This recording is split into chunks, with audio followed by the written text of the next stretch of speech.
اصحاب کہف کا واقعہ یہ ہے، عیسیٰ علیہ السلام کے زمانے کے بعد ایک دور ایسا آیا جب جہالت عام ہو گئی، لوگ بت پرستی میں مائل ہو گئے، یعنی کہ اہل انجیل جو تھے ان کی حالت ابتر سے بدتر ہو گئی تھی، بہت زیادہ بت پرستی ہونے لگی، اور جو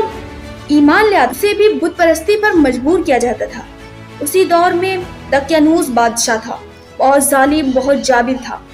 وہ اپنے لوگوں کو اتنا زیادہ ظلم اور اتنا زیادہ ستاتا تھا، جب کوئی ہستی عیسیٰ علیہ السلام کی قسمیں کھاتا یا اللہ کا نام لیتا تھا تو اس کی فوراً گردنیں اڑوا دیتا تھا، اسے قتل کروا دیتا تھا۔ اب اسی دور میں 7 ایسے معزز شخص تھے جنہیں اصحاب کہف کہا جاتا ہے۔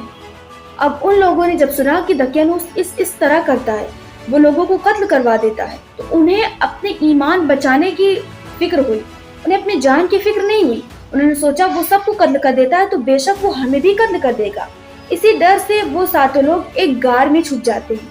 ایک پہاڑ کی کوہ بنی ہوتی ہے، اس میں جا کر وہ 7 لوگ چھپ جاتے اپنے ایمان کو بچانے کے لیے۔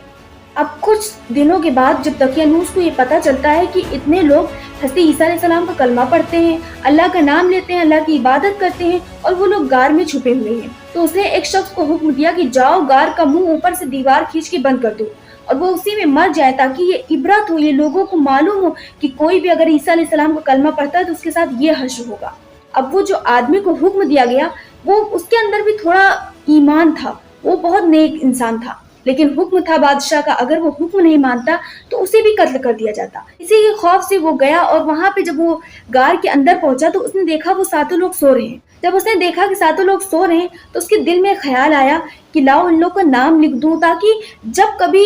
مدتوں بعد جب یہ غار کھودی جائے، جب ان کی لاشیں ملے تو لوگوں کو پتہ تو چلے آخر یہ کون لوگ۔ شخص نے ایک تختی پہ ان لوگوں کا نام لکھ دیا اور یہ بھی لکھا کہ دقیانوس بادشاہ ان لوگوں کو اس وجہ سے، اس جرم کی وجہ سے قتل کر دینا چاہتا ہے۔ سب لکھ کر اس نے اس تختی کو صندوق میں بند کر دیا اور اوپر سے دیوار کھینچ دی، جیسا کہ حکم ہوا تھا اس نے دیوار کھینچ دی اور وہ واپس چلا آیا۔ اب وہ لوگ سوتے ہی رہے، 300 سال گزر گئے، بعض روایتوں میں آتے 360 سال گزر گئے،